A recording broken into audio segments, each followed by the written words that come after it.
dikush ka ardhur nga jashtë dhe ka dëshiruar të investojë në vendin e vet, duke e parë dhe Shqipërinë si një potencial të ri për të investuar dhe për të jetuar dhe për të krijuar pse jo dhe një perspektivë tjetër. Por sigurisht që kjo po shoqërohet edhe me sfidat përkatëse, sepse normalisht edhe turistët të cilët vinë dhe zgjedhin të vinë në Shqipëri, pavarësisht asaj joshjes parësore që mund të shohin mediatikisht apo përmes agjensive turistikeve në mënyrën se si Shqipëria nuk ka nevojë të flasim, është e mrekullueshme nga veriu në jug, kushdo që vjen ka pritshmëritë e tij dhe kjo nis që ke infrastruktura, që ke gjetja e informacionit, e koordinimit për të bërë dhe një itinerar për të shëtitur le të themi për zona të ndryshme, për të zbuluar cilat janë restorantet, bujtinat, hotelet apo vendet ku duhet të akomodohesh dhe deri tek niveli i shërbimit që është gjithmonë ajo kryefjala e problematikave si vetë dhe kur ne udhtojmë dhe ne jemi turistë shpesh herë në Shqipëri sepse zgjedhim të pushojmë në Shqipëri dhe zgjedhim dhe të shkojmë jashtë dhe shohim ato diferencat dhe patjetër që kur kthehemi këtu mendojmë pse nuk është ky nivel shërbimi sikur isha aty. Kështu që këto do jenë ato sfidat ku ne synojmë që turizmi të shihet edhe si një sektor për të përthithur turist dhe cilësi, më shumë se sa sasi. Pra, shifrat janë të rëndësishme, nëse ne themi 12 milion turistë për vitin e kaluar, por nuk janë ai targeti kryesor që neve kemi. Pra, jo vetëm si qeveri, por si vend në një farë forme, sepse ka të bëjë si paketë turistike dhe mendoj që dhe rikonfigurimi i ri i ministrisë që është sot Ministri Turizmi, Kulture, Sporti, ka dhe rinim pjesë, por pavarësisht se nuk është ke titulli kryesor, reflekton dhe një lloj vizioni të paktën 4 vjeçar për mënyrën se si ne shohim dhe turizmin të ndërlidhur me kulturën dhe me sportin. Pak muaj përpara, siç e dim, kishim aktivitetin e Giro d'Italias, ku është besoj vizibiliteti që është marrë përmes një starti gare ciklistike, ku erdhën rreth 200 ciklistë nga gjithë bota, por vizibiliteti i përthithur mediatikisht shkon deri në 800 milion teleshikues në të gjithë botën, dhe që kemi parë në ato itinerare ciklistike që bënin ata ciklistët e ekipeve të ndryshme, pjesë të Shqipërisë të cilat ne nuk i njohim, jetojmë në Tiranë dhe nuk i njihnim ose kemi kohë pa kaluar në ato itinerare ndoshta. Dhe veçanërisht fokusi kulturor do jetë patjetër një nga arsyet kryesore ku ne do fokusohemi shumë. Turistët nuk vinë thjesht për të vizituar plazhet, sepse plazhet të bukura ka në shumë vende të botës, por vinë për të përjetuar një eksperiencë që lidhet edhe me traditën, me trashëgiminë kulturore, me identitetin tonë kombëtar, me çfarë ka Shqipëria, që është vetë në vetvete, siç është ai slogani që shpesh e dëgjojmë, që vetë Shqipëria është, le të themi, trashëgimia jonë është marka jonë. Pra ajo që ne duhet të servirim dhe turistët ato anë kënd botës i mëshojmë shumë detit, vetëm por deti është gjithsesi sezonal. Ndërkohë që Shqipëria nuk është sezonale. Shqipëria është gjithë e plotë. Dhe ajo çfarë ne i ofrojmë turistit, duhet t'i ofrojmë Shqipërinë, jo thjesht detin shqiptar. Kështu që duhet që të kaluar tek zonja Kotoi dhe duke për faktin e thjesht që ju keni punuar drejt për së drejti në projekte konkrete për turizmin e qëndrueshëm. Si paraqitet tek ju kjo situatë dhe sa e gatshme mund të jetë Shqipëria për të përballuar këtë nivel numrash? Pra që kemi 12 milion vizitor, se turizmi më duket shumë e madh, por le të themi 12 milion vizitor. Edhe statistikat janë për turi parë në fakt dhe është lajm i mirë që Ministria e ka nisur edhe këtë proces për ta nisur nga numrat, kështu që sepse dhe statistikat dhe turistët që vinë janë ata që mbase definojnë edhe aksionet të tjera që lidhen më pas dhe me mënyrat e financimit, por do ja lë Majlindit t'i shpjegoj këto në pjesën e strategjisë të turizmit. Unë në fakt jam shumë e gëzuar që Ministria ka këtë vizion në 4 vitet në vijim, sepse Gizi dhe projekti që unë përfaqësoj, në fakt për më shumë se 5 vitesh, punon pikërisht në këtë drejtim, në zhvillimin e turizmit gjithvjetor, në zhvillimin e turizmit identitar që ka në bazë autenticitetin, sepse realisht besojmë që ajo çka është autentike, dhe Shqipëria ka plot gjëra në këtë drejtim, mund të jenë ato të cilat realisht do e ruajnë trendin e turizmit në Shqipëri, sepse nuk është çështja që ne vetëm të tërheqim një herë turistët, çështja është se si ata qëndrojnë dhe rikthehen. Kjo është shumë e rëndësishme. Dhe në këtë drejtim, Gizi punon, në fakt dhe më shumë se 5 vitesh që jam unë atje, Gizi në Shqipëri punon prej më shumë se 30 vitesh, por ajo që nuk ka ndryshuar kur është pikërisht kjo që ne bëjmë. Puna me komunitetet, puna për zhvillimin e turizmit me komunitetin dhe për komunitetin. Aktualisht ne punojmë në 3 shtylla kryesore. Një nga shtyllat është zhvillimi i produkteve outdoor apo i turizmit aktiv dhe unë jam personalisht shumë e lumtur që tani do të kemi një kombinim të turizmit me sportin, që dhe sportin mund ta shohim në zinxhirin e turizmit, sepse rritja e turistëve në fokusin e turizmit aktiv, kajaking, biking, hiking, duhet fillojmë t'ju vendosim edhe emra shqiptar, se dhe këto i kemi si terminologji në anglisht, si duket i preferojnë më shumë të huajt se shqiptarët. Ka shumë gjëra për të bërë në këtë drejtim. Ciklizmi, po, të çon në për destinacione të cilat padyshim nuk njihen, por është ajo që duhet të bëjmë, duhet ta shpërndajmë turizmin, jo të jetë vetëm tek zonat që njihen tashmë turistike, edhe për të mirën e tyre ta shpërndajmë edhe në zona të tjera dhe ciklizmi, hiking, mountain biking, kajaking janë sporte turistike të cilat mund ta bëjnë këtë dhe e kanë treguar. Pra kjo është një nga shtyllat ku ne punojmë, zhvillojmë produkte turistike direkt me aktorët lokal kryesisht, por dhe në lidhje me ministrinë do të mundohemi në këtë 4 vjeçar që dhe t'i rregullojmë ato gjëra që janë për t'u rregulluar në këtë sektor. Për shembull, ne sapo kemi filluar me ministrinë mirëmbajtjen, legjislacionin për mirëmbajtjen dhe standardizimin e shtigjeve, se nuk është çështja vetëm të zhvillohen, po kush i mirëmban? Kush i zhvillon pasi projektet ikin. Kështu që në këtë drejtim kemi filluar punën dhe jemi duke ngritur dhe platformën së bashku me ministrinë të shtigjeve turistike, ku dhe do angazhojmë bashkitë që gjithashtu duhet të kenë një rol jo vetëm si përfitues, por dhe si menaxhues të destinacioneve turistike. Shtylla e dytë më pas është agroturizmi dhe futja e turizmit kulinar të vërtet në çenin e turizmit, në mënyrë që edhe prodhuesit e vegjël të përfitojnë nga turizmi. Fatkeqësisht sot në shumë restorante turistike edhe në jugun e Shqipërisë akoma nuk kemi futur produktet shqiptare. Produktet, pastat, rizotot, më mirë ti etiketojmë në një restorant italian dhe themi që ky është restorant italian, sepse të gjithë ata që vinë, kur vinë në Shqipëri, presin që të shohin identitetin shqiptar edhe në kulinari.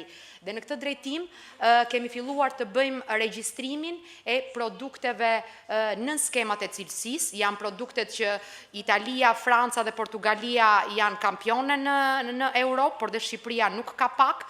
Ashtu siç ka Italia pizza napolitana apo grana padano, dhe ne kemi djathin e Veleçikut, kemi mjaltin e Bedunicës dhe shumë produkte të tjera që ne Reçit që ka marrë tashmë regjistrimin edhe në marrëveshjen ndërkombëtare, po.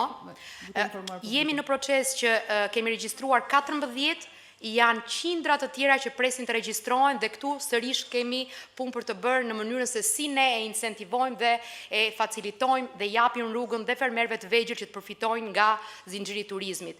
Agroturizmi pastaj padyshim është një nga arsyet pse njerëzit janë rikthyer fshatit, edhe me agroturizmin ne punojmë 360 gradë e quajmë, pra punojmë dhe për zhvillimin e ofertës agroturistike, dhe për zhvillimin e produkteve në agroturizëm dhe për rritjen e standardit të shërbimeve, sepse është një tjetër çështje e cila duhet të merret shumë në konsiderat dhe me shumë rëndësi nëse ne duam të pozicionohemi si duhet në turizëm, dhe njëkohësisht me politikat në funksionin dhe zhvillimin dhe incentivimin e agroturizmit, ku ka shumë për të bërë. Pa diskutim është bërë shumë, por ka shumë për të bërë. Destinacionet dhe fshatra turistik janë një tjetër fush e jona ku ne punojmë dhe arsyeja është që të zbulojmë destinacione të reja. Pra, kur shkojmë në Gjirokastër, të mos shkojmë vetëm në Gjirokastër sepse ngjitur është Libova, ngjitur është Nepravishta, fshatra pafundësisht që ofrojnë një paketë të mrekullueshme që nëse paketohet, punohet me bujtinat, incentivohen dhe marketohen si duhen, mund të futen në zinxhirin e turizmit dhe të gjithë të përfitojnë nga të ardhurat e turizmit. Unë bëra një pasqyrë të përgjithshme, pastaj mund të flasim për detaje. Unë do kërkoj auditorit një duartrokitje shumë të madhe për punën e bërë në vendosjen e sinjalistikës në shtigje. është krenari kur ata që vinë për të bërë hiking dhe gjithë me radhë, nuk e shohin më Shqipërinë si një destinacion të rrezikshëm sepse mund gjiten në male të ngelen aty. Jo, tashmë janë vendosur, kush ngjitet nga ju maleve e ka parë me sy të vet, kështu që meriton sepse edhe kjo ka qenë një argument që ka arritur cilësinë dhe besueshmërinë e atyre që kanë ardhur, edhe për faktin që nuk kemi më aksidente me humbje jete. Paktën 2 vitet e fundit nuk kemi pasur dhe kjo është një tregues shumë pozitiv. Jemi në fillimin e punës, sepse duhen mirëmbajtur, duhen inventarizuar. Duhet ta mbajmë lart për të ecur përpara. Turizmi është një nga ata sektorë që termi i vogël nuk ekziston. Më lejoni të ndaj me ju një eksperiencë shumë të shkurtër. Unë kam qenë 1 muaj në Okinawa, që është një ishull shumë larg Japonisë, tokës qendrore që i quajnë ata. Dhe aq shumë e branduan ata Okinawan sa ju betohem, unë më shumë di për Okinawan sot se sa për Korçën time. Që do të thotë brandimi që ju bëhet gjërave edhe kur janë të vogla, nuk ekziston më dhe në turizëm nuk ekziston më termi i vogël. Ndaj për ju, zoti Gjikuria, Himara nuk është e vogël. Pra në turizëm termi i vogël nuk ekziston. Cilat janë planet tuaja për të mbajtur Himarën jo vetëm tek deti, po që të shkojnë të ngjitin edhe atë malin e për të parë më thellë. Përshëndetje të gjithëve në radhë parë. Doja t'ju falenderoj për mundësinë që na jepni ne si Bashki Himar që të paraqesim përpara jush edhe vizionin tonë për vitet në vazhdim. Siç e tha dhe ju, Himar nuk është vetëm det. Falë Zotit jemi të bekuar me një natyrë të mrekullueshme, me vargmalet e vetëtimës. Mbrapa bregdetit të Himarës, Borshit, Lukovës, kemi dhe lumin e Vlorës, një zonë me një kulturë shumë të madhe kulinare. Një natyrë mahnitse, kushdo që ka kaluar lumin e Vlorës, të paktën nga miqtë e mi që vinë nga, ose kushurin që kanë vite pa kaluar dhe vinë nga Amerika, nga Gjermania, ose nga vende tjera kur kalojnë që aty ngelen të mahnitur. Pra është diçka e cila duhet të reklamohet, duhet të çohet përpara. Dhe synimet tona si bashki këtë moment është që ta kthejmë Himarën jo një destinacion 2 mujor, por një destinacion plus 10, 12 mujor. Normalisht që bashkia nuk mund të bëjë gjithçka, por mund të qëndrojmë fort pjesës zhvillimit infrastrukturor. Këtë moment jemi duke zhvilluar rrugët lidhëse. Nëse sektorit privat i ofrohet infrastruktura, xha i keni bërë një punë shumë. Pikërisht, prandaj po ju them. Duke qenë se duam ta arrijmë këtë pikë, që ta çojmë në 12 muaj, jemi duke zhvilluar pjesën e lumit të Vlorës në moment. Tërbaçi po lidhet me rrugën nacionale, Vranishti gjithashtu po i bëhet edhe një rikualifikim komplet qendrës. Kemi një plan 2 vjeçar për ndriçimin e të gjitha fshatrave të Bashkisë Himar në çdo pikë të tyre. Po bëjmë një bashkëpunim shumë të thelluar me Ministrinë e Turizmit, Kulturës këtë moment për të evidentuar gjithë trashëgimin ton kulturore. Është diçka të cilën unë jam vetë nga Dërmiu, jam rritur aty dhe e kam jetuar atë pjesë dhe besoj se shumë pak nga ata që nuk janë nga ajo zonë din trashëgimin kulturore. Do me thënë traditat e vogla, ato kërcimet, vallet, këngët që këndohen para pashkëve ose pas pashkëve, çfarë bëhet në Krishtlindje. Po të shikoni me administratën e re të Bashkisë Himar, me kryetarin zotin Vangjel Tavo dhe grupin e tij të punës, që kur erdhi në detyrë filloi dhe krijoi dhe vuri në punë disa festa të cilat nuk ishin bërë përpara në Himar. Kjo gjë jo vetëm që nuk do të ndaloj, por do të ketë ritëm akoma më të madh. Kjo gjë ndoshta në fillim u duk sikur ishte një, le ta quajmë, një tentativë bosht, por nuk rezultoi kështu. Pasi Himara vjet në Krishtlindje u mbush. Shumë hotele u ndjen keq që nuk ishin hapur. Pra ne po shikojmë që çdo aktivitet që ne incentivojmë, qoftë në fillim duket sikur është utopik, nuk është kështu. Njerëzit i qasen Himarës, sepse ka hiking, kemi kishat pa para. Është diçka që kemi filluar dhe po punojmë tani. Kishat shumë të vjetra. Po. Pra nëse do evidentojmë turizmi fetar, është diçka e cila ndoshta nga ne nuk njihet shumë, por nga tuhuajt është diçka që vetëm Dërmiu ka 40 kisha. Po Lukova, po Sasaj, po Piqerësi, po... Jo, këto janë pyetje që ju si institucione duhet të kthejmë përgjigje atyre që vizitojnë, pra këto që i kemi. Si t'i ofrojmë në paketën më të mirë të mundshme, që kur të vijë ai turisti nga do, që të vijë për te arsyeve që vjen në Shqipëri. A vjen se Shqipëria promovohet si një destinacion i lirë, sepse ky ka qenë një problem i madh që na ka sjell shifrat e larta, por nuk kemi aq të lirë sa pretendojnë ata. Kështu që kur ta shesim atë paketën, e kemi gati që të shesim një paketë cilësore. Ne këtë moment po ndërmarrim të gjitha hapat që pjesën infrastrukturore ta zhvillojmë. dhe të shkojmë në atë nivel që duhet të shkojmë. Unë ndihem shumë komod sepse nga të gjitha sa u thanë më para shikoj që kemi pothuajse të njëjtën linjë për vazhdimsinë. Pra duam që jo vetëm të kemi numrat, por të kemi dhe cilësinë, se gjëja bazë për të rikthyer vizitueshmërinë është cilësia e shërbimit. Mos harrojmë që një klient i kënaqur, paktën nga trajnimet e vjetra që bëja unë dikur kur isha në shërbime, një klient i kënaqur do flasë për ne në maksimumi 8 persona dhe një klient i pa kënaqur do të flasë tek ne në minimumin 27 persona. Kështu që raportin e shikoni vetë. Lajmi i keq e bën xhiron më shpejt. Pikërisht, është natyra njerëzore. Pra, sfida jon, mos harrojmë që jemi dhe një bashki që kemi sezonalitet të lartë. Pra, hendeku midis dhjetorit dhe gushtit është shumë i madh. Dhe kjo është një sfidë për ne. Është sfidë për ne për sa i përket burimeve njerëzore, për sa i përket shërbimeve që kërkohet që ne si bashki të japim ato ditë. Pra, nga një bashki që ka 10.000 banor, në një bashki që shkon 120.000 banor ditor, bëjnë një llogarit vetë. Është kolosale si ndërmarrje për ne. Kështu që tek strategji do të kalojmë tek ju zotë. Por jam besim plot që me një koordinim të mirë, me ndihmën që Gizi po na jep aktualisht dhe do të na japin vazhdim, me bashkëpunim me Ministrinë e Linjës, Turizmit, që tashmë është bërë dhe e kulturës bashkë që ndërshtuaren goxha mirë. Besoj se 5 vjeçarën e ardhshëm do jemi në një nivel totalisht tjetër. Jam besim plot. Ku ka vullnet ka dhe zgjidhje. Është pak po e sigurt, apo jo zoti Lazim, duke qenë se tek ecuria e tregut turistik shqiptar, nga këndvështrimi i analizës strategjike, si paraqitet, sepse numrat i kemi, po ana janë këta numrat aq përfitues dhe ato strukturat akomoduese, a janë vërtet të kënaqura në fund të sezonit, frymëzuara për të bërë investime të shtesë? Po marr vetëm strukturat, por këto janë strategjit, janë bashkitë, janë të gjitha me radhë. Është pyetje me vend, faktikisht unë besoj që jemi në farë mënyrë një lloj rreziku të kthimit nga po themi viktim suksesit ton rishtas, sepse qartazi nuk ishim gati për një boom tillë pas Covidit, qartazi gjithë botën nuk ishte gati për një lloj rikthimi, siç e themi, lloj oreksit lart të njerëzve për të lëvizur, dhe Shqipëria ishte një nga vendet të cilat besoj ishte edhe më i stregamushe atë kohë, pra kishte shumë vizibilitet. Tani problemi është që kërkesën deri diku e kemi konsoliduar dhe u përmuan 11 milion, 12 milion pavarësisht se janë vizitorë apo turistë, është pak e rëndësishme se sa a jemi gati me krahun e ofertës. Dhe oferta praktikisht është pika kyçe dhe sfida kryesore, sepse me ofertë nuk flas thjesht për struktura akomoduese, që qartë se kemi problem kryesor sot, mbi 67% të atyre që vinë në Shqipëri në fakt nuk rinë për hotele, rinë për Airbnb e Booking, ca për të cilat nuk janë regjistruar, dhe kjo është diçka që nuk është vetëm për Shqipëri, është një fenomen global.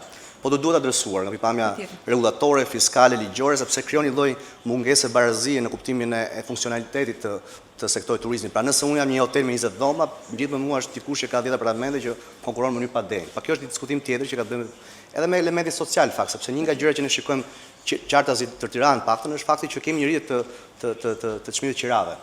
Afatgjata, sepse dikush mund të merrë 5-6 apartamente me qirafa gjatë dhe këthen e qirafa shkurtë dhe automatikisht krijohet një problem social për kostot lokale. Pra, thelbi është turizmi të parë. Që nuk është vetëm fenomen shqiptar. Jo, është global, po Spanja po jep adresim sepse po vendos taksa shumë të larta, bile tashmë ka edhe mungesë për të shitjen e apartamenteve me 100% taksë. Kështu që ka ca çështje që janë shumë të shpejta, që nuk shkojnë thjesht me tendencën standarde të strategjisë. Kështu që unë besoj që neve praktikisht patëm fati që të punoni edhe me donatorë si Gizi për sa i përket strategjisë dhe besoj se është shumë rëndësishme që u miratua së fundmi dhe duhet zbatuar. Thelbi është që Shqipëria do duhet paralelisht bëjë një krijimin e sistemeve, kur them sisteme këtu bëhet fjalë për sistemin rregullator ligjor, pra ne flasim sot gjithë kemi nevojë për shërbime të mira, kemi nevojë cilësi më të mirë, kemi nevojë që operatorët të jenë pak më vizionar, jo thjesht mendoj për sezonalitetin, po sezonaliteti është një problem thelbësisht i lidhur me destinacionin. Pra nëse ne akoma kemi presionin e kohës 2 mujore për zonën e jugut, ku investitorët duhet marrin fitimin e tyre pranë 10 muajsh, është e pamundur. Ajo çfarë duhet bëjmë është si të bashkëndojmë forcën mes pushtetit qendror, pra si marketohet. Ne kemi ndarë në strategji 6 klastera, sepse mendojmë që jo është destinacion Adriatiku është ndryshëm nga Joni, Malësia e Madhe, Fethi është ndryshëm nga zona e Tepelenës, Korçës, pra ka nevojë që të bëjmë një lloj hartëzimi të potencialit turistik që ka një zonë, raport me burimin njerëzor dhe raport me çfarë mund t'i ofrojë gjatë gjithë vitit një klient. Dhe së dyti, ajo që thatë ju me drejtë, Ne mendojmë që Shqipëria do duhet shitur si një destinacion, si thush, me një buxhet i cili është përballueshëm. Pra as nuk është i lirë, as nuk është i Po e shtrenjtë. shesim edhe shtrenjtë, le të na vini klientë që na paguan shtrenjtë, po të ofrojmë atë cilësi. Problemi është që nuk mund të shkosh me shpejtësinë e të çmimit më shpejt sa me shpejtësinë e cilësisë. Dhe frika ime kryesore, dhe padyshim që këtu nuk mund ta lëm thjesht fatit investitorëve që nuk kanë një lloj trashëgimie në menaxhimin e hotelerisë, ku kemi parasysh mburimin njerëzor të cilat janë të vakta. Së dyti është ajo që thani ju, pra nëse unë jam i gatshëm të paguaj 300 euro për natën, do të duhem realisht të paguaj me atë eksperiencë, pra mos harrojmë që tendencat globale të turizmit janë fokusuar tek klienti, tek guesti. Sot guestet duan edhe digitalizimin të jetë pjesë e hotelit, smart hotels, duan edhe të kenë eksperiencën në një Michelin recommended star restaurant, po nga ana tjetër duan të shohin edhe anën autoktone, pra diçka autentike. Patjetër. Duan edhe byrekun shqiptar. Thelbi është si e bëjmë këtë të mundur që të harmonizojmë klientelë të ndryshëm, segmente ndryshme, në kohë të ndryshme brenda vitit në destinacione ndryshme. Dhe kjo nuk është diçka e lehtë, është një lloj orkestre ku secili do të bëjë rolin e vet. Dhe unë besoj që këtu qartazi e shpejtë është krijimi i DMO-ve, ajo quhet Organizata e Menaxhimit të Destinacioneve, qoftë nivel kombëtar, rajonal dhe lokal, sepse kjo do bënte një lloj platforme ku bashkon bashkitë, qeverinë, aktorë privat, hotelet, investitorët e tjerë. Së dyti ne shikojmë një tendencë të rëndësishme që duhet menaxhuar mirë është ajo quhet koncepti i rezorteve turistike, sepse është harruar kjo ide e fshatëve turistike. Domthon, frika jonë është që ne mund të krijojmë fshatë turistike ku 95% të njësive janë rezidenca dhe kemi vetëm një hotel diku nga mali. Kjo është e paqëndrueshme. Pra nëse do marrim modele më të mira kroate etj, ti do kesh një lloj fazimi.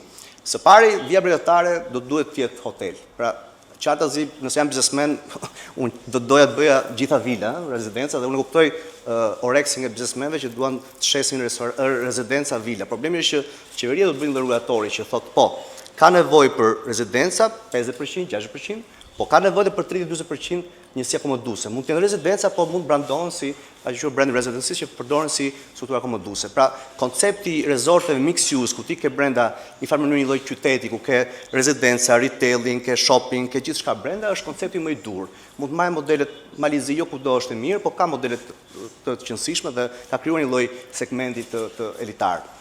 Së dyti ka të bëjmë atë që tham, se si një turist të ri më gjatë Shqipëri.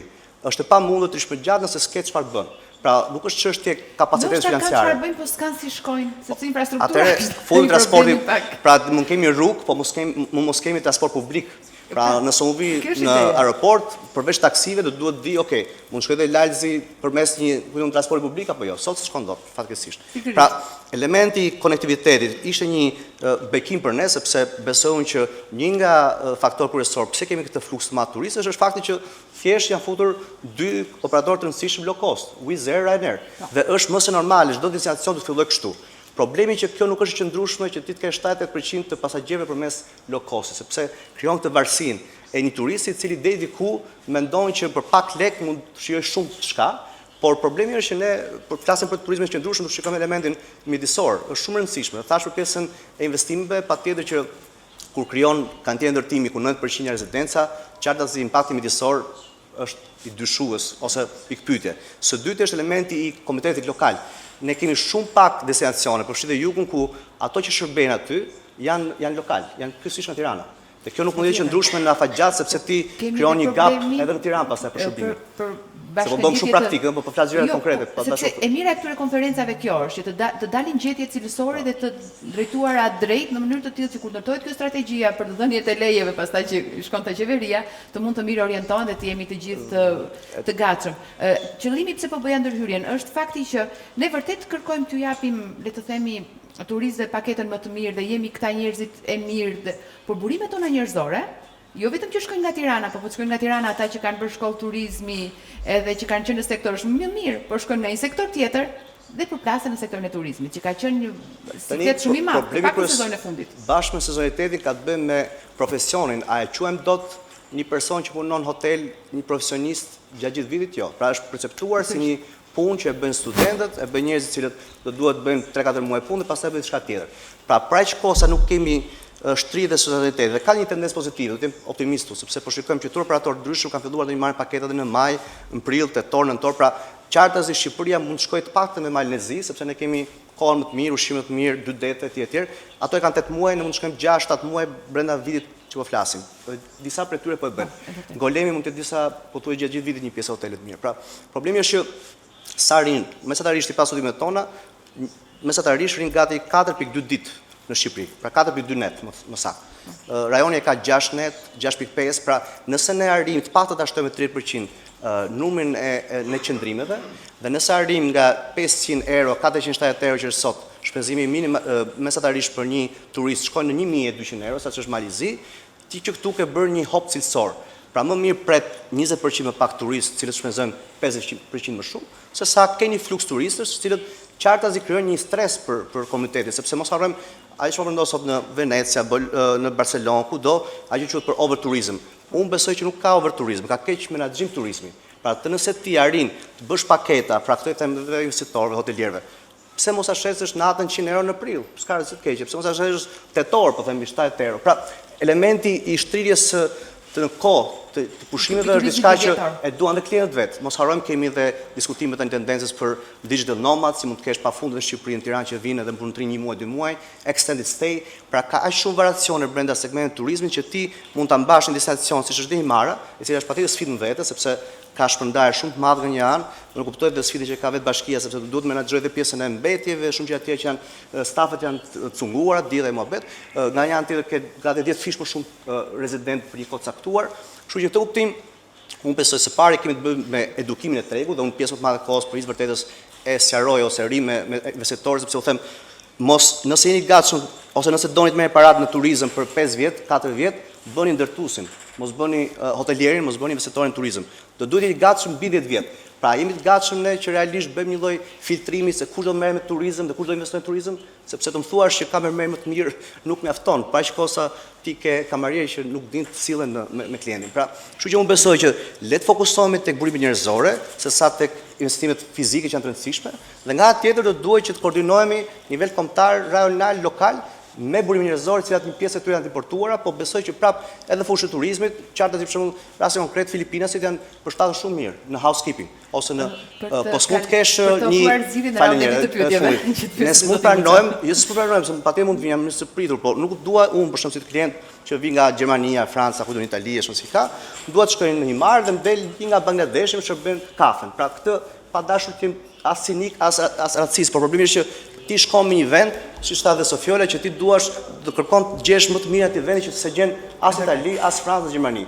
Dhe për më tepër shërbehesh nga një shqiptar. Falë se zjata shumë, po desha të kape nga pak. Tek ofrimi i zgjidhjeve do të kemi raundin e dytë të pyetjeve. Zoti Muça, ju jeni pikërisht tek sektori që ju e ofroni turizmin drejt për së drejti, si për të huajt edhe për shqiptarët. Ju pa qëllimtar që keni çmendur më shumë shqiptarët se të huajt me atë çfarë ofroni, për faktin që ata që kanë ardhur tek ju dhe më kanë shprehur mendimin është pikërisht që janë mrekulluar nga fakti që po rinjohin Shqipërinë. Po përtej këtij elementi që e kemi të gjithë, se në fakt edhe pas Covidit edhe ne filluam ta njohim Shqipërinë, se e kishim më të lehtë të prisim bileta të shkonim jashtë, ndërsa tani po e shëtisim Shqipërinë cep më cep. Të paktën kështu thonë të dhënat edhe eksperiencë. Pyetja ime është, si ka evoluar kërkesa e turistëve? Vinë vetëm për të kënduar, për të kërcyer, për të ngrënë, për çfarë vinë? Përpara se të përgjigjem kësaj, mënyra se si unë e shoh turizmin në Shqipëri ose në kontekstin çik më të gjerë në pellgun e Mesdheut, ky pellgu i Mesdheut është një rrugë dyqanesh, ku çdo shtet ka dyqanin e tij dhe vendos të shesi produktet e veta turistike. Para 10 vitesh, Shqipëria ishte një shitës ambulant, që nuk kishte një paketë të mirëfillt, të mirë strukturuar. Para 10 vitesh, Shqipëria vendosi që do hapi dyqanin e vet turistik dhe e hapi. Dhe është krejt normale që në fazën e saj të parë të shesi detin, sepse është gjëja më e thjeshtë për të shitur, të shesi natyrën, sepse nuk kërkon ndonjë ndërhyrje të madhe për t'i dhënë njerëzve një eksperiencë të mirëfillt. Po ajo që besoj e kapi Shqipërinë të papërgatitur, është fakti që pati një fluks marramundës njerëzish që po vinin çdo vit, dhe Shqipëria me punonjësit e vet brenda këtij dyqani e gjeti veten duke pyet, "Ore çfarë do bëjmë tani? Çfarë do t'i shesim? Se vetëm deti nuk mjaftoka." Ai që erdhi për detin tha, "Çfarë do më shesësh në një gjë tjetër?" Problemi tjetër i Shqipërisë ishte që ishte pranë dhe është pranë kolozëve turizmit botror. 80% e njerëzve që udhtojnë gjithë planetin vinë në Europë, kryesisht në pellgun e Mesdheut. Kështu që Shqipëria nuk e ka luksin të ofrojë produkte mediokre, kur pranë saj ka vende si Italia, Spanja, Turqia, të cilat kanë një paket turistike ndër më të zhvilluarat në botë. Dhe në fazën, unë mendoj në fazën ku jemi tani në Shqipëri, jemi fiks në fazën ku kemi kuptuar që mbase nuk duhet kopjojmë shumë modelet që të tjerët kanë aplikuar, po duhet krijojmë modelin tonë. Dhe në këtë kontekst, kërkesa e turistëve për të përgjigjur pyetjes tënde, unë mendoj që nuk ka ndryshuar fare. Turistët vazhdojnë të jenë të etur për të eksploruar. Dhe kur vinë këtu, vinë me një buxhet të papërcaktuar. Nuk e din ata vetë se sa lek do shpenzojnë këtu, një lloj siç ti kur shkon në një destinacion të ri, nuk e di sa parat do shpenzosh në atë destinacion. Ajo që mendoj unë ka ndryshuar është oferta. Shqipëria sot po kupton që një turist i lumtur do të thot një Shqipëri e lumtur.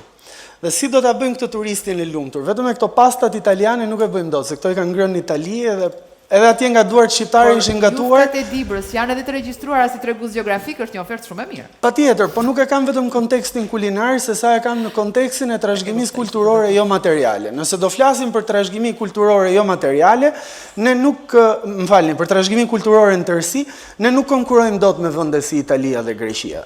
Se e kanë në një fazë shumë herë më të mirëmbajtur, dhe janë shumë herë më të përgatitur nga çdo jetë ndonjëherë Shqipëria për të konkuruar në mënyrë drejt për drejt me ta. Ama ne kemi një gjë tjetër, që është trashëgimia kulturore jo materiale, dhe në këtë kontekst ne e kemi shumë herë më të mirëmbajtur, se vërtet ishim të izoluar dhe influencat në këto 3 dekadat e fundit kanë qenë shumë më të pakta. Dhe nëse do flasim për këngëvalle në Shqipëri, vetëm në Bashkinë e Himarës ke pafund alternativa për t'i ofruar këtyre njerëzve produkte turistike kulturore tërheqëse. Dhe dëgjova me shumë interes ça kishte për të thënë ministria, apo bashkia, apo donatorët, apo organizatorët në nivel akademik, gjitha këto janë shumë interesante. Për mua është një element tjetër që duhet zhvillu në këtë kontekst, që është sektori privat. Nëse do flasësh me një investitor tipik shqiptar sot, ku do t'i hedhësh lekët e tua në turizëm? Do të thot do hap të restorant, do të thot do hap një hotel, do blej shtëpi ta jap në Airbnb. Pra, asnjërit nuk i shkon mendja të investojë te kultura në sektorin privat. Po e di çfarë? Return on investment te sektori kulturor është shumë herë më i lartë se sa ajo Airbnb-a që do japësh me 40 euro, me 30 euro se Tirana është plot. Atëherë jeni më të sinqertë dhe thoni që fitimet tona janë më të larta dhe të jetë atraktive sepse investitorët po jo vetëm kjo, neve kur e hapëm qendrën në fillim fare, në kontekstin e marketingut digital, për mua kjo ishte një ndër surprizat më të mëdha që pam. Nëse ti do shkosh në Rom dhe do klikosh çfarë të bëj në Rom, duhet paguash që dalësh tek alternativat e para të Google të Google si sponsorizuar, duhet paguash deri në 50 euro për një klikim. E di sa është kjo në Tiranë? 0.005 cent. Sepse marketingu digital në Shqipëri për të promovu produktet kulturore është pothuajse jo ekzistent. Që do thot në kontekstin e biznesit, ti ke një pasuri që po pret që ti ta vjelësh. Dhe po shkon te Airbnb-a, që Tirana është super e saturuar dhe çmimet e ulta të Airbnb-s në këtë moment vijnë vetëm si rrjedhoj e faktit që është mbi investuar për të plotësuar një nevojë, ndërkohë që një nevojë tjetër e këtyre turistëve nuk po plotësohet. Turistët vinë në Tiranë dhe thonë, ka marrë vesh që isopolifonia është e mbrojtur nga UNESCO. Ku mund ta dëgjoj isopolifonin? Po jo një herë në javë, apo një herë në 10 ditë, apo një herë në 20 ditë me një festival që është gjithmonë i organizuar nga institucionet publike. Sektori privat, pse nuk e ofron këto? Dhe këtu lind një gjë tjetër po aq e nevojshme, që është etika. Pra në momentin që ti punon në industrinë e kulturës dhe produkti jot është kultura shqiptare, etika dhe sensitiviteti kulturor është shumë i rëndësishëm. Ti nuk po shet patate. Ti po shet kulturën e gjithëve ne së bashku. S'ka absolutisht asgjë të keqe, po te patatja, ti mund t'i lejosh vetes ca strategji marketingu që kur ti promovon kulturën, nuk i përdor dot. Dhe unë mendoj që tregu i huaj, i turistëve të huaj në këtë moment, është absolutisht shumë i etur për trashëgimin tonë kulturore. Dhe do të marrë një rast, e di dhe unë si kolegu para folës, kur filloj s'di... Pa me rast se unë ju them që shiko do ka raundin e 2 të pyetjeve, kështu që më parë një këtë do të mbaroj se neve kemi një kategori klientësh që vinë te qendra dhe kur vinë fillim fare thonë, 40 euro është shumë shtrenjtë, do na japësh një ulje dhe ne disave i japim ulje 5 euro. Dhe janë po të njëjtët njerëz, të cilët biletën e prenë me ulje, që përfundojnë duke blej 1.500-2.000 euro produkte artizanale si suvenire për t'i marrë në shtëpi. Pse? Sepse ata nuk kanë një nevojë të mirë përcaktuar. Tregu i eksperiencave, turizmi është treg eksperiencash. Unë do vi te ty me një buxhet dhe nëse ti do ndezësh mjaftueshëm dhe unë besoj në vlerën që do marr nga kjo, jam i gatshëm ta paguaj. Dhe në këtë kontekst, jo. Shqipëria nuk vizitohet vetëm nga njerëz të varfër apo nga njerëz të cilët nuk janë të gatshëm të shpenzojnë shumë. Eksperienca jonë te qendra jonë ka qenë absolutisht krejt e kundërta. Në 12 milion vizitor patjetër që ka ata që do vinë dhe të shpenzojnë, se kjo është më minimalja, çështja është ne si paketë e plot, a më jemi konkurrues edhe me fqinjët tanë dhe a bëhemi ne pjesë e paketës ballkanike që ata që janë turistë nga destinacione shumë të largëta të vinë sepse duan të shijojnë pikërisht këtë turizëm kulturor? Kështu që kjo është për raundin e dytë të pyetjeve. Mbaj për të shkuar pikërisht te kjo zonja Pipa, edhe tek vizioni 2030. E dëgjojmë vizioni 2030 në çdo sektor. Politika kryesisht, nuk na duhet ky variant, na duhet varianti që në Shqipërinë e 2030-s, çfarë do të ketë turizmi? Kjo është pyetje shumë e bukur në fakt, sepse dhe kolegët praktikisht me sikur dhe pak ose dhe sikur dhe shumë përmbledhën praktikisht të gjitha sfidat, por dhe ato të cilat janë reflektuar dhe në strategjinë e turizmit, për të cilën është punuar gjërësisht me ekspert dhe ku Gizi që edhe Sofia e falenderoj dhe biles nesër kemi dhe një aktivitet tjetër që do ta ndajte pak më vonë pse jo. Kam mbështetur dhe është konsultuar me të gjitha ministritë, aso kohë ne kemi qenë si pjesë e Ministrisë së Kulturës dhe si Ministri e Kulturës, pra pavarësisht se jemi brenda këtij trinomi të ri, ne jemi duke punuar dhe për strategjinë kombëtare të kulturës, që në mënyrë të pashmangshme lidhet patjetër dhe me turizmin. Edhe aplikacioni TEA, që është një aplikacion i ngritur, ka pasur në fokusin e saj primar, le të themi, pasurimin e të gjithë kalendarit kulturor, artistik, sportiv, promovues, sepse vjen dhe si një domosdoshmëri e një turisti që vjen, që do të shkarkojë një aplikacion ose do të shohë një website, për të kuptuar çfarë po ndodh në Tiranë, çfarë po ndodh në Shkodër, çfarë po ndodh në itinerarin ku unë dua të shkoj. Dhe ky aplikacion aktualisht është edhe në një fazë që po rishikohet, sepse normalisht aplikacionet duhet të ecin dhe me hapin e kohës dhe të nevojave, që të shkarkohen qoftë edhe nga vendasit, por edhe nga ata që janë turistë dhe ka nevojë të promovohet gjithandej në mënyrë që si një lloj filtri paraprak të orientojë turistët drejt një informacioni, një sporteli, le të themi, unik që të ofron informacione të domosdoshme që ti të orientohesh dhe ku të shkosh dhe ku të adresohesh. U përmend shumë dhe pjesa e burimeve njerëzore, që është realisht ajo për cilën ne duhet punojmë dhe duhet të investojmë më shumë, qoftë përmes arsimit profesional, qoftë përmes profileve hoteleri turizëm, por dhe do të ngrihet në vazhdim, edhe është pjesë dhe strategjisë kjo dhe marrëveshjeve edhe më përpara që janë diskutuar në kohën e ish Ministrisë Turizmit dhe Mjedisit, ngritja e Akademisë Ndërkombëtare të Turizmit dhe Mikpritjes që do të bëhet së bashku me UN Tourism dhe që ka në fokusin primar, le të themi, rritjen dhe përmirësimin e këtyre kapaciteteve. Në mënyrë që siç po thonin dhe kolegët pak më përpara, ai që të mirëpret në Himar apo në Vlorë apo në Shkodër, në Velipoj, të jetë vendas i trajnuar që e kupton dhe vetë që sa më mirë të shërbej dhe drejt standardeve, le të themi, të standardizojmë pak mënyrën se si ofrohet shërbimi nga ata që janë vendas, pasi edhe ne nuk duam që për shembull qytetarë apo njerëz që jetojnë në Tiranë të shkojnë të punojnë 2-3 muaj në Himar, ka hotele të hapura në Qeparo që janë hapur nga sipërmarrës që vijnë nga Tirana ose nga zonat të tjera të Shqipërisë, gjë që është dhe pjesë e tregut privat, por që punojnë si të vinë, punojnë ato 2-3 muaj nga maj deri në shtator dhe pastaj kthehen dhe ato hotele ngelen bosh ose cilësia e shërbimit nuk është njësoj si në gusht përkundrejt vjetorit. Dhe në fakt është e vërtetë që ne duhet të shkojmë drejt një orientimi, nuk po them 12 mujor, sepse normalisht është dhe sezonal, Korça dihet që është në bumin në periudhën dhe veçanërisht në Krishtlindje që jam e bindur që shumë kohë përpara në Dardh shkohet edhe në këto fshatra turistik sepse dhe këto janë bërë shumë interesante, por rritja e kapaciteteve njerëzore është shumë e rëndësishme.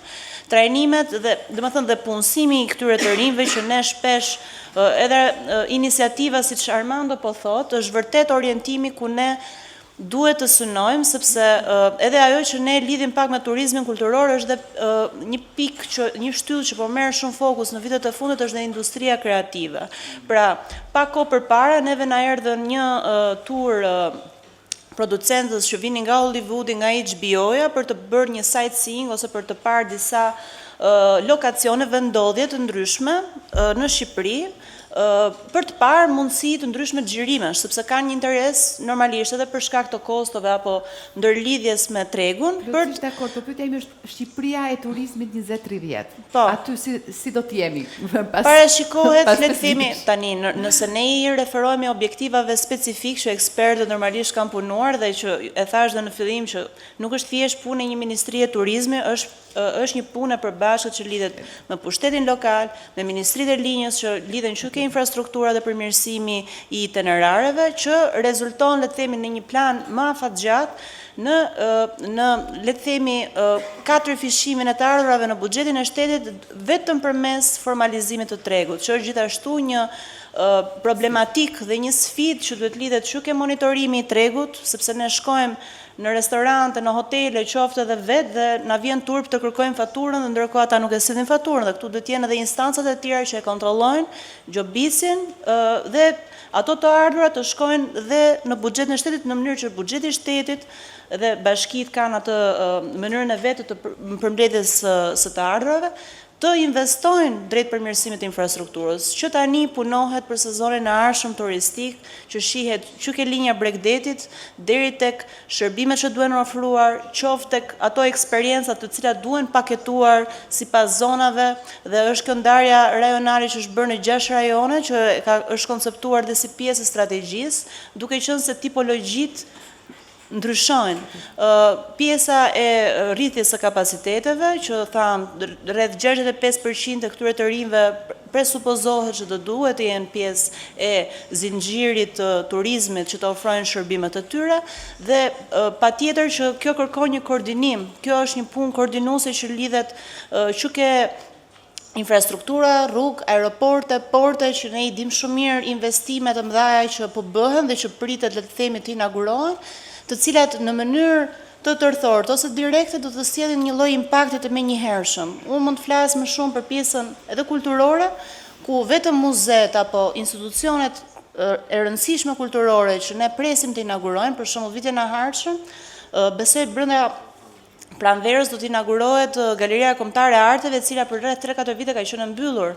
Po ajo do të thotë Muzeu Historik Kombëtar, i cili është një proces edhe më i gjatë, sepse normalisht flitet për memorien, kujtesën historike kombëtare dhe normalisht duhen trajtuar me kujdesin e dur, sepse në disa nga takimet që ne kemi zhvilluar, me të drejtë dikush thoshte që vjen në Tiranë dhe gjëja vetëm që ti ndeshësh është historia komunizmit, pra shkon ke Bunkarti ose ke Shtëpinë e Gjetheve, ndërkohë që Tirana ka dhe historitë e saj që duhet të tregoj.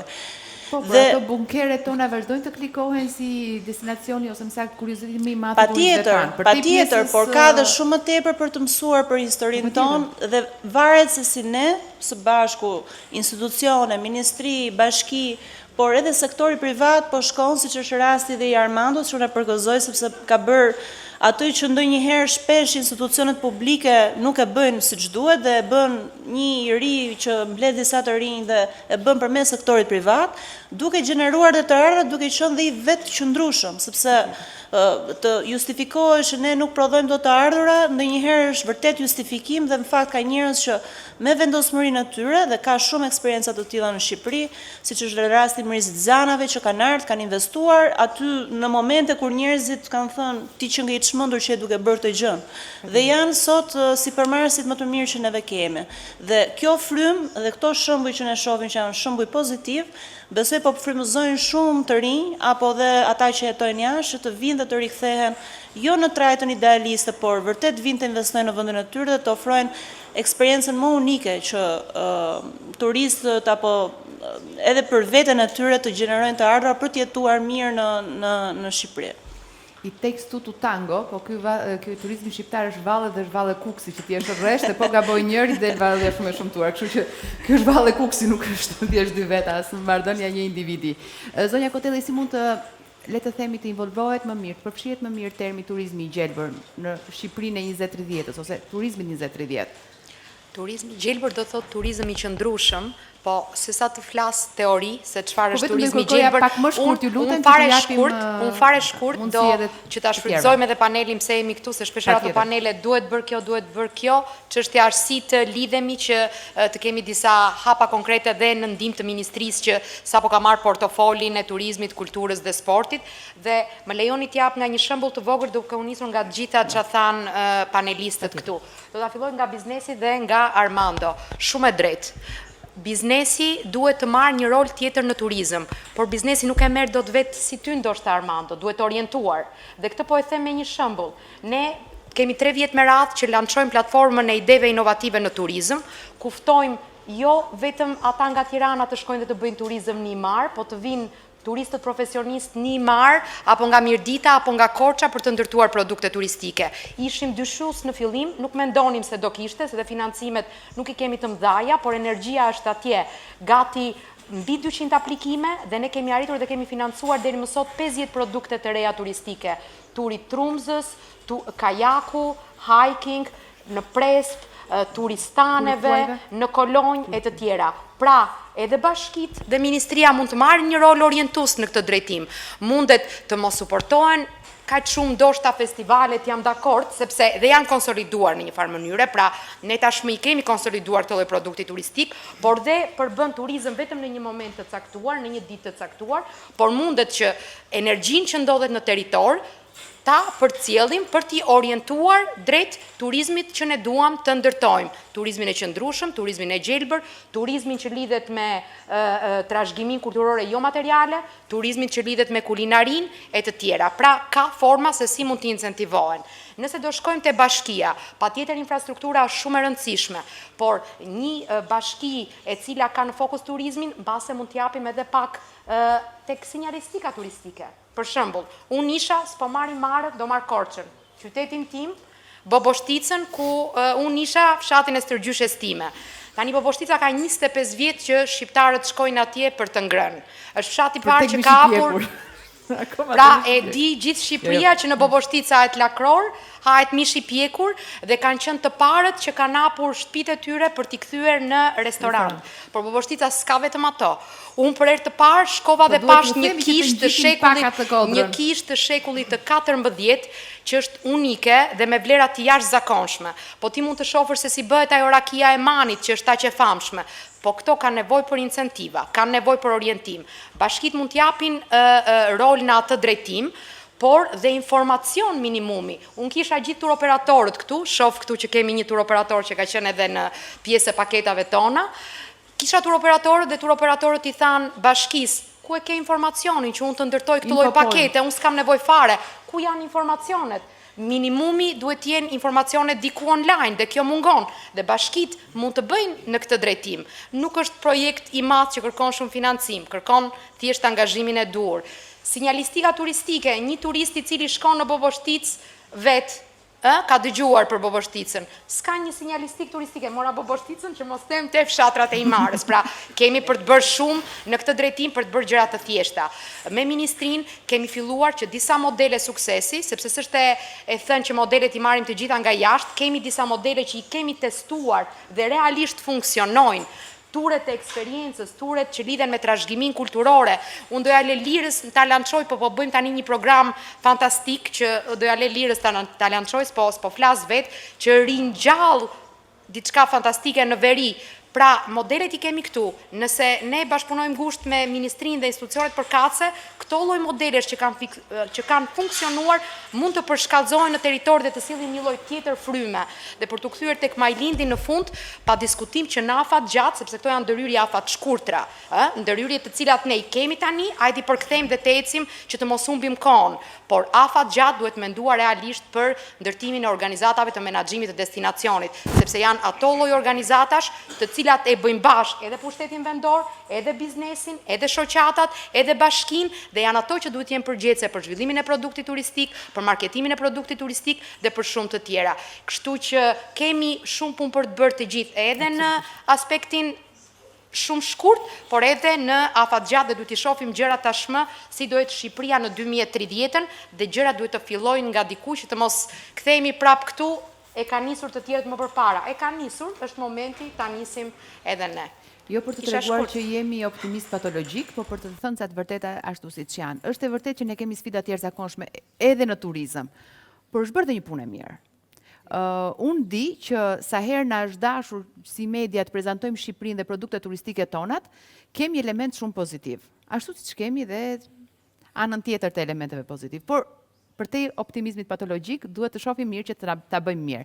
Ndaj për këtë zoti, po, nëse kishit diçka për të thënë? Jemi një startup, pra është ajo puna shumë e mirë që kemi bërë në. Nuk jemi të aq në startup, jo, se jemi, 30 vjet i kaluam, por më beso jemi startup. Jo, në turizëm jemi absolutisht startup. Kemi bërë shumë punë underground, kemi punuar atje ta i garazhi jon, patjetër, pa diskutim.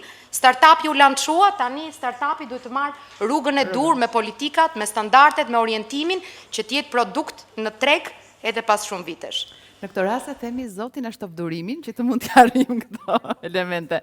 Zoti Gjikuria, pikërisht te ky vullneti, tek dëshira për të pasur himara është ajo që është, por për të ofruar himara si paketat që do t'i marrë turistët jo vetëm në qershor korrigusht, po para maj shtator për të qenë ajo pakete cila në 2030 ju do e keni si ndoshta burimin kryesor të ardhurave për qytetin? Ndërova shumë, më duket. Më duket se ndërova shumë. Turizmi është burimi kryesor dhe motori ekonomik i himarës, jemi të sinqert. Pra edhe ndërtimet që po bëhen, janë në funksion turizmit. Restorantet, bujtinat, gjithçka që himara ka këtë moment, është në funksion turizmit, është i vetmi motor ekonomik realisht. Idealja do ishte që të zhvillonim dhe aspektet tjera, po Zoti dhe natyra na ka bekuar me atë gjë dhe duhet i fokusohemi asaj gjëje. Për sa i përket startupit, duhet t'ju them vetëm diçka, jemi realisht startup.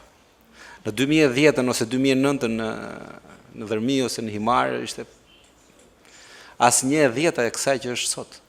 Dhe po të shkojmë 100 km në rrugë ajrore pak më poshtë është Parga, që është pothuajse e njëjta natyrë me ne. Në një kalim që kisha në eksperiencat e mia në atë zonë, pyeta një vendas që fliste të shqip dhe ai më tha me sa mbaj mend unë se ishte xhaxha plak, në 1956 shërbenim këtu, më tha. Pra, po ta shikojmë në kohë, jemi startup, kemi nevojë për kohën tonë, por kemi dhe avantazhin që një pjesë e mirë e eksperiencave pozitive po e përthithim shpejt, sepse një pjesë e mirë e njerëzve që ne kemi kanë pasur eksperjenca jashtë. Unë jam një prej tyre. Kam qenë në Greqi, kam studiuar në Greqi, kam punuar në industrinë e turizmit dhe shërbimit dhe jam këtu. Si unë ka shumë. Nuk po flas për gjithë Shqipërinë, por po flas për Himarë. Një pjesë e mirë e himariotëve janë duke u kthyer mbrapa dhe po mundohen të zhvillojnë pronat e tyre, po mundohen të japin një dorë familjeve të tyre për të ngritur këto restorante, këto bujtina, këto hotele. Nëse duam të arrijmë një turizëm më të gjerë, me sa thatë ju dhe para është ajo pjesë e sezonalitetit. Ai që është vendas dhe jeton aty dhe rrit fëmijët e tij aty, familjen e tij aty. I dhëm pak më shumë ajo gjë. Dhe nuk ka për të qenë kur grabitqar, që të thoj, ha më çfarë të nxjerr këto 2 muaj, nuk e di vitin tjetër, ndoshta shkoj marr me qira diçka në vend tjetër. Ai do rri aty, do i qëndroj shërbimit të tij, nuk po them elitar, mos të dikush mund të ketë elitar, dikush mund të ketë mesatar, dikush mund ta ketë edhe low budget, por ti qëndroj shërbimit të ndershëm. Nuk ka klient ose njeri në këtë botë që nuk i përulet ndershmërisë. Pra nëse je fair me atë që ofron, do të duan dhe do të vinë prapë. Normalisht që politikat e bashkisë dhe politikat e qeverisë qendrore, për sa i përket infrastrukturës, janë shumë të rëndësishme. Pse po ju them këtë gjë? Unë po i qëndroj drunjt pjesës së infrastrukturës sepse edhe këtë gjë përfaqësoj në këtë moment, pavarësisht backgroundit tim në shërbim. Le të shikojmë tunelin Llogaras. Dikur që të vije nga Tirana në Dërmi, 4 orë, 3 orë e gjysmë, po t'ishe pilot e bëje për 3 orë e gjysmë. Kurse tani për 2 orë e gjysmë, 2 orë e 40 minuta me ecje të kujdesshme je në Dërmi. Për pak më shumë je në Himar. Këtë moment është duke u zhvilluar edhe pjesa e rrugës nga Dërmiu për në Sarand. Tani, ku do të ndikojnë këto? Edhe për atë 12 mujorin që ne kemi si vizion. Unë kam 2 fëmijë të vegjël. E kam shumë të vështirë të jetoj në Dërmi. Për shkak të infrastrukturës, për shkak të shërbimeve, për shkak të gjithçkaje. Ama nëse për 5 vjet këto rrugë do jenë aktive dhe unë në Vlorë do t'jem për 30 minuta, në Saran do t'jem për 20 minuta. Njerëzit do fillojnë të vinë mbrapa. Dhe jo vetëm njerëzit vendas, por edhe ata që vinë dhe investojnë, edhe ajo punëtori që do vi për sezonalitet, do filloj të gjej veten e saj aty, sepse mos të harrojmë që gjithë ky zhvillim që po bëhet, do ketë nevojë për shërbime mbështetëse. Do ketë nevojë për pastrim, për mirëmbajtje, për hidraulik, për gjithçka. Do jetë një gjë e gjallë. Patjetër, rijetëzimi i qyteteve është nevojë domosdoshme, domethënë. Dhe duhet të përgëzoj edhe ju për qasjen që keni. Është një qasje e mrekullueshme dhe fantastike, domethënë që të shesim atë që na kanë trashëguar jo me hekura me drunjë dhe me gur, por që na kanë trashëguar si shpirt. Dhe ne jemi shumë të pasur për këtë. Është një punë që kemi filluar, po e bëjmë tani me drejtorinë e turizmit, do kërkojmë dhe kemi dhe mbështetjen e Mund ta bëjmë bashkë tipin e Imarës për të patjetër. Unë kam pasur një ëndër. Organizatorët e këtij paneli duhet marrin merita të jashtëzakonshme që ju kanë bërë së bashku për të diskutuar. Jo, më duhet marr vetëm një sekondë. Unë si vini kam pasur një ëndër. Që të zbardhet çdo fjalë e thënë këtu sepse është vërtet një konsultim publik i jashtëzakonshëm. Unë si vini kam pasur një ëndër. Unë jam rritur në Dërmi dhe mbaj mend gjithë ato rrugtimet në monopate kur binte shi dhe mbanin ato erat e Bukës pjekur, byreqet që piqin plakat e ato jemi para drejtë, jo shumë detaje. Po, do ishte mirë që të bënim një studim për sa i përket trashëgimisë kulinare, se çdo fshat ka gjërat përbashkëta, po. Atëherë është diçka e cila do punojmë bashkë kjo pjesë. Organizatorët marrin videon e plot të zbardhin fjalë për fjalë. Zoti Muça, me që jeni pranë atje dhe për të vazhduar aty ku e lami, tek gjithë kjo dëshira e turistëve për të ardhur dhe për të na njohur për ata që jemi. Se ajo çfarë unë kam vënë re, aq turiste sa unë jam dhe njoh sektorin, problemi ynë më i madh është që e nënvlerësojmë veten. Dhe mendojmë që i kemi ne problemet, jemi ne ata që nuk ofrojmë më të mirën, por kur na njohin të tjerët dashurohen me kulturën tonë. Kur them dashurohen, vërtet dashurohen, nuk e kam thjesht që duan të vinë një herë të dytë apo ta referojnë Shqipërinë si destinacion apo të martohen me shqiptar. Nuk është, është përtej kësaj, është shumë më përtej kësaj. Do vinë më shumë sepse na duan ne apo duan kulturën dhe traditën tonë. Në rastin dhe eksperiencën tënde.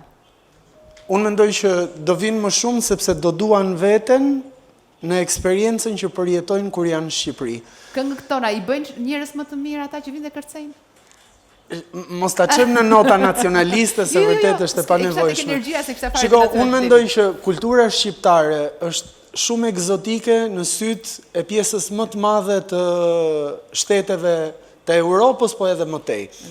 Dhe kur ata vinë të mbrëmja shqiptare, ne jemi fokusu shumë që përvoja të jetë gjithë përfshirëse.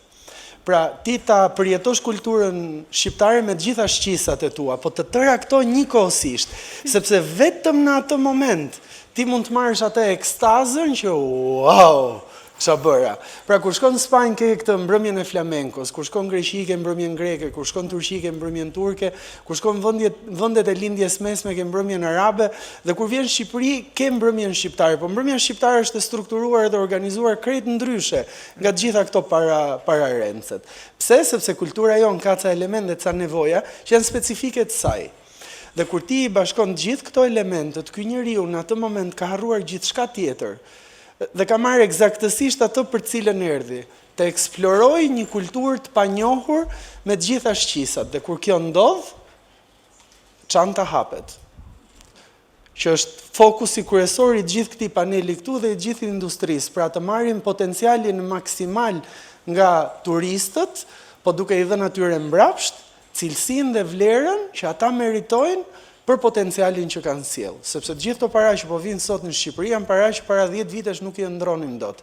Dhe pyetja është, çfarë do bëjmë neve që kjo të jetë e qëndrueshme 10 vjet më vonë dhe çfarë do bëjmë neve që kjo të maksimizohet në sa më tepër të jetë e mundur në të ardhmen. Dhe për t'u lidh pak me atë që thonte Sofiola, unë e kuptoj shumë mirë pozicionin e Sofiolës dhe ajo është s'kam njoft njëri që ta bëj më mirë punën e saj se ç'bë Sofiola, je e papamë në këtë drejtim, domethënë je s'po du me përdori term që s'është shumë profesional këtu, po je bravo të qoftë.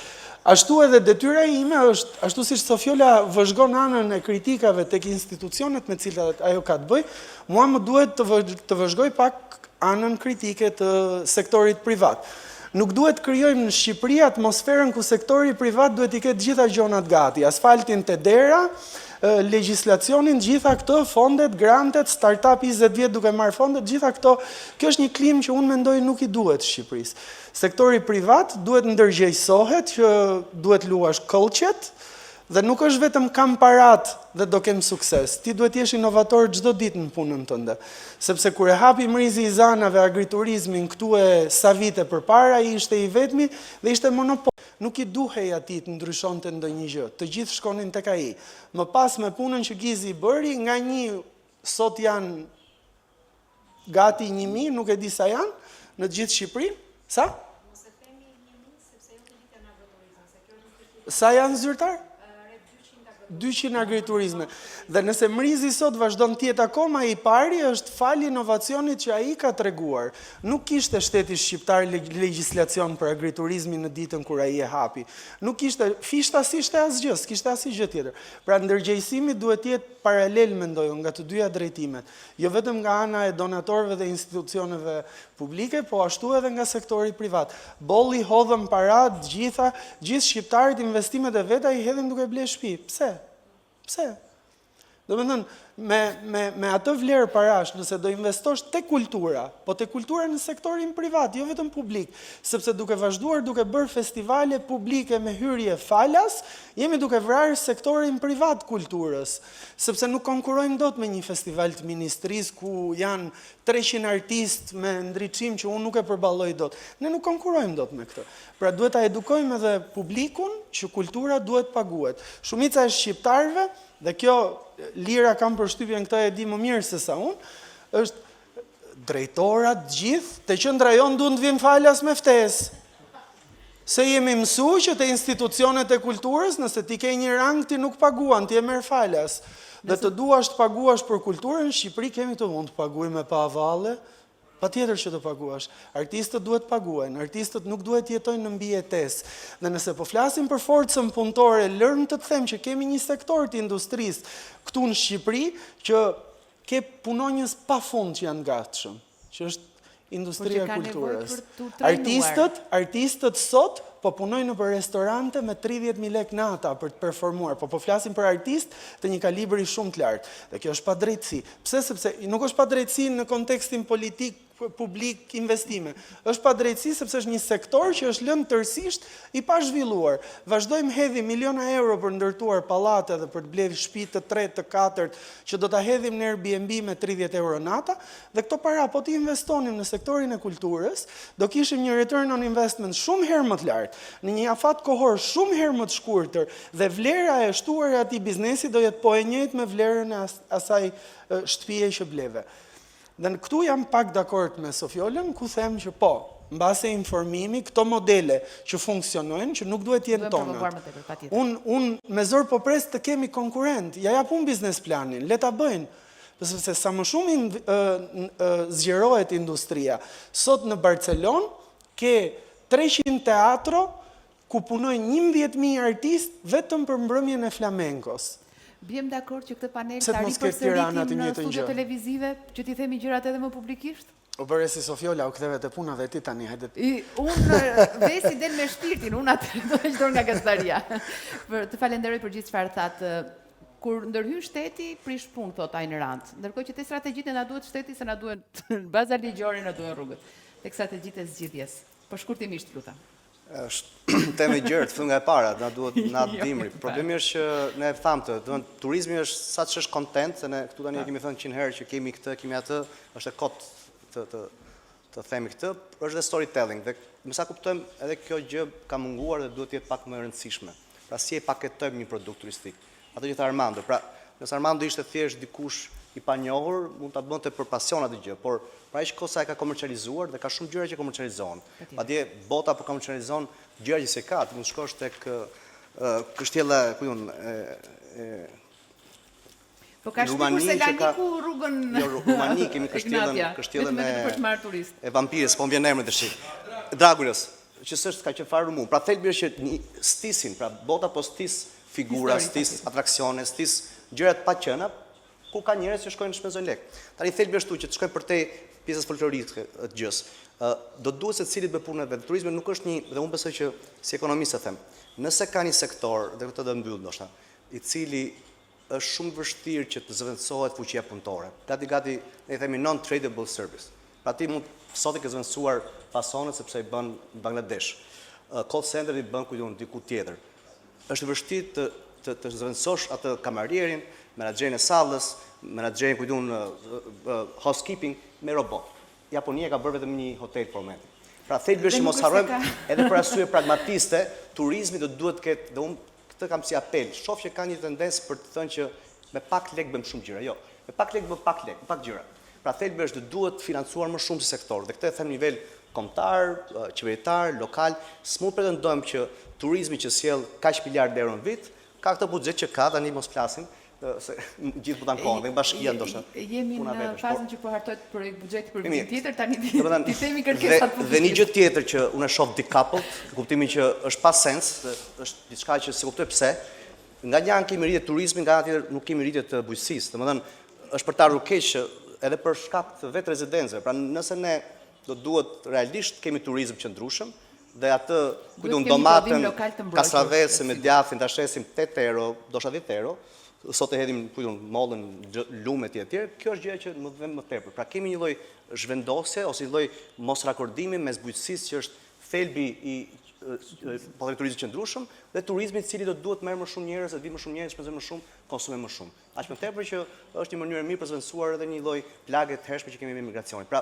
po ta shikojmë turizmin si sektor transversal që ndihmon bujqësinë, ndihmon infrastrukturën, ndihmon kulturën, ndihmon leisure, se s'folëm shumë për industrinë e sportit, rekreative etj. Ka aq shumë gjëra që mund të bësh me turizëm, sa realisht do mjaftonte një zbatim strategjisë që është bërë gati për 5 vjet të ardhshme dhe ti mund të bësh konkurencial në kuptimin e mirë të fjalës me të ardhurat për frym që merr Spanja, Italia, pse jo dhe Greqia. Kështu që por deri atëherë do të bëjmë hapat një nga një. Është një maraton, ke filluar mirë, kemi ritëm, problemi mos ta kap vetkënaqësia, mos ta kap deliri dhe mos ta kap ajo, lançimi i shampanjës para kohë.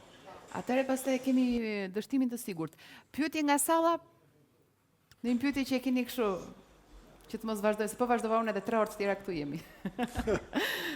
Në një gjë, koment, diçka që e keni më shumë urgjencë për ta marrë si përgjigje nga po.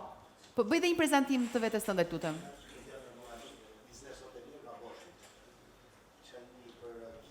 Po?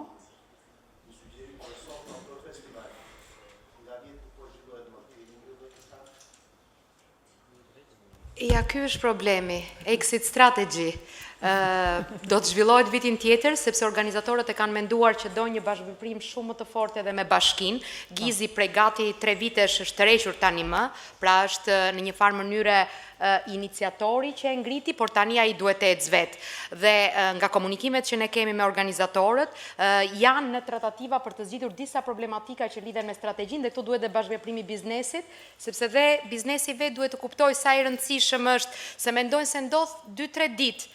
Atje bëhet nami dhe përfitimet janë të menjëhershme, është shumë graduale.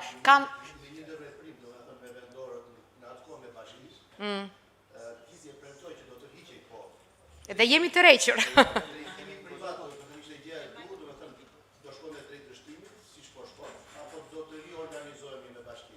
Unë mendoj që tani këtë gjë duhet ta rimarrë shumë fort bashkia, sepse ai festival u krijua për bashkinë, u krijua që të mbetej atje.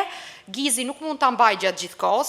Ne ndërtojmë modelin. Pra unë këtë dua të theksoj fort. Ne ndërtojmë modelin. Nëse ne financojmë në çdo moment, ajo kur tikim ne nuk do ekzistojë më.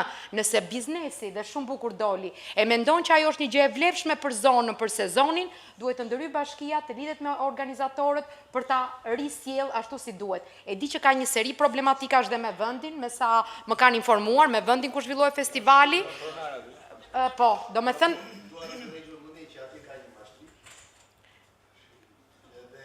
Nëse ju e prodhuat që disa ish punojësit tuaj ta menaxhonin privatisht, kjo është një skandal. Por nëse ju do ta rimeni në ndim të turizmit, do të ftoj që... Po nuk mund ta rimarr Gizi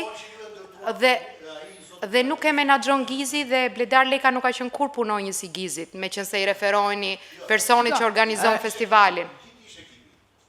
Unë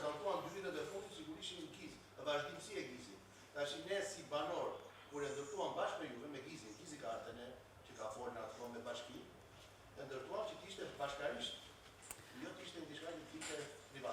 Jo, shumë mirë që e ngrite, sepse për më tepër që do ta ngrem edhe ne në diskutim.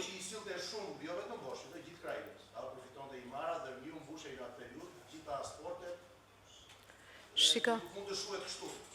Jo, unë jam shumë dakord që të mos shuhet kështu. Do me thënë, i më duhet të kuptoni dhe pozicionimin e Gizit. Nuk mund të jetë financues për jetë, për diçka që ndodh në territor. Gizi ndërton modelin. Më pas, nëse bashkia dhe biznesi është interesuar, atër bashkia dhe biznesi duhet ta mbajnë. Pra nuk mund t'ja kërkoni këtë gjë vazhdimisht fondeve që vinë nga jashtë.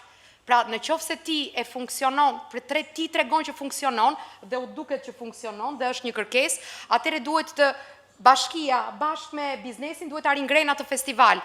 Dhe nuk di të them detaje të tjera sepse ka prej 3 vitesh që ne jemi shkëputur dhe në nivele teknike mbase duhen rizgjitur me bashkinë. Por unë po e ngres si shqetësim për ta rimarrë si diskutim, jo si financim.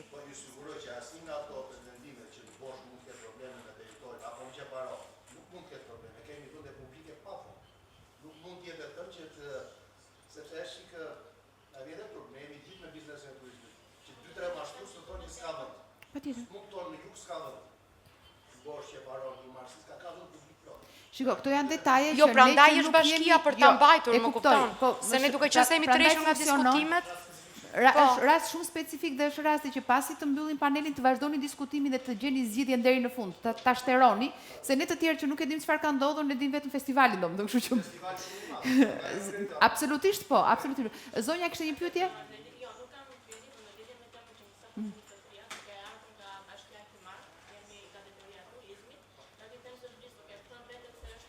Duke qenë se jeni pa mikrofon dhe shumica nuk ju dëgjon, a mund ta bëni takimin 3-4 institucionale? Po.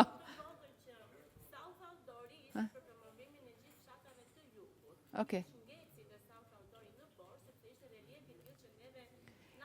Plotësisht dakord. Ne të tjerët që nuk jemi pjesa teknike e situatës, mund t'ju lëm një takim të gjithëve si palmë vetë. Mund të ndërhyj pak se normalisht tani si Ministri e Turizmit dhe Kulturës edhe është edhe një aktivitet që është mbështetur nga të dyja ministrit për arsye të ndryshme, pra ne kemi marrë përsipër aspektin kulturor, koncertet, normalisht edhe bashkia ka pasur rolin e vet, ne do nisim, le të themi, domethënë e rëndësishme shumë që formatet të tilla dhe ne kemi pasur nga aplikanti si vjetshëm një aplikim qoftë për këtë dhe u shty do bëj në gusht, pasi s'u bë fare dhe u bën aktivitete të tjera, pak rëndësi ka. Ne do bëjmë një cikël sepse çfarë është shumë e rëndësishme është që ne të konsolidojmë një kalendar kulturor që është edhe të kthehet në një lloj tradite. Pra, nëse një turist ose edhe një person që jeton në Shqipëri duhet të di që çdo vit në këtë data ndodh ky aktivitet në këtë vend. Pavarësisht mbështetet ose jo nga ministria, normalisht bashkia ka një tjetër rol, se është edhe rol koordinues, merret me lejet, merret me infrastrukturat, edhe është përfituesi direkt i aktiviteteve, se normalisht kur bizneset përfshihen është në të mirë të gjithë bashkisë dhe kjo pjesë. Dhe këto festivale duhet vinë një moment që duhet bëhen edhe të vetë shëndrueshme. Nuk mund të rinë më gjithmonë, edhe ne këtë problem nuk e kemi vetëm me South Outdoorin, por ka shumë aktivitete të tjera. Është edhe ajo që po thoshte Armando, kultura e paguarit biletës. Njerëzit nuk e kanë këtë kulturë në Shqipëri. Ose duhet të sjellësh dhe ka ndodhur për shembull aktivitete shumë të mira gjatë vitit, se të paktën po e shohim pak dhe çfarë financohet, janë financuar dhe kostot për të organizuar një festival janë rritur.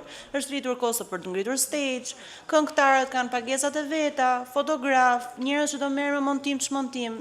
Kush merret me industrinë e aktiviteteve dhe festivaleve di shumë mirë të gjë. Nëse merr financim me ministri, biznes, sponsor, që normalisht gjëja kryesore që kërkojnë është ku do dali logo ime, atë jetë sa më e madhe këtu se kam dhënë kaq lek, që është Southi është mbështetur dhe nga ne, nga Gizi dikur dhe nga bashkia. Dhe se çfarë nuk funksionon, do të thotë që aty ose bie shi dhe nuk nisen nga Tirana se shohin që fillon moti me shkreptima. Po ky pra është problemi që nuk duhet të funksionojnë gjërat sa kohë ka Gizi. Sepse Gizi s'do pra, jetë për Gizi nuk do jetë për erë. Nëse ne shkojmë drejt BE-s, me qënëse është devizioni kryesor i qeverisë, a e dini ju që të gjithë agjensit për zhvillimin, bashkëpunimin ekonomik nuk kanë më punë të punojnë në Shqipëri? Prandaj është momenti që këto modele të mira që janë krijuar dhe që janë pozitive, ato duhen mbajtur me forcë pastaj nga biznesi dhe nga bashkia në territor. Ja e financove dhe njëri, ja e financove për herë të dytë. Prandaj duhet të ulet, bile unë do ta nxirja Gizin jashtë, sepse Gizi e ka treguar modelin. Do një fushat shumë më të gjerë promovimi, pra në momentin që ti ke një, më fal, vetëm dhe kaq, në momentin që ti ke një datë të paracaktuar dhe ato me sa dim, funksiononin shumë dhe me paketat dikur që e lançonin shumë kohë përpara dhe bliheshin edhe nga të huajt. Të huajt kishin interes për të marrë kajakun, për të hyrë në mal apo për të bërë aktivitete sportive, ndërkohë që le të themi vendasit apo shqiptarët interesin parësore kanë pasur të shkojnë drejt festivalit ose turizmit pak më dembel, le të themi, siç mund ta quajmë. Sidoqoftë është gjë shumë e mirë që ju e ngrini si diskutim, sepse kjo tregon që dhe vetë bizneset apo njerëzit që jetojnë aty kanë interes që një festival i tillë të zhvillohet. Dhe se kjo mbështetet nga ministria, se kjo i gjen lekët vetë, se do jetë një aktivitet free, apo do ketë një tarif, për sa kohë funksionon dhe hotelet janë fully booked dhe bizneset janë pjesë atyre panaireve artizanale që zhvillohen gjatë atyre ditëve, kjo do të thotë që edhe në strategjinë e zhvillimit të aktiviteteve kulturore, nuk do të jenë thjesht jep lek, bëhet një gjë të ky sheshi, mblidh një 10 veta aty dhe performon dhe e quajtëm dhe këtë festivalin që organizua. Jo, Shqipëria duhet të shkojë drejt një stadi tjetër dhe të përthithi turist që vinë dhe kanë kalendarin e vetë dhe dinë që ndodh ky koncert në këtë datë, vjen ky artist i huaj, vjen ky artist shqiptar, bileta kushton kaq lek, ti do vish do marrësh të bilet avioni, do rish në këtë hotel. Të gjitha këto paketa të organizohen në mënyrë që mos të vinë vetëm ata që erdhën këtë vit dhe vitin e ardhshëm nuk do vinë se ishin vitin e kaluar, sepse nuk është vetë qëndrueshme dhe nëse si vjet nuk është realizuar, do të thotë që kjo formulë në mos për South Outdoor nuk do funksionoj as për festivalet e tjera nesër pas nesër. Sepse nuk... Jo, kjo është shumë e ndërlidhur.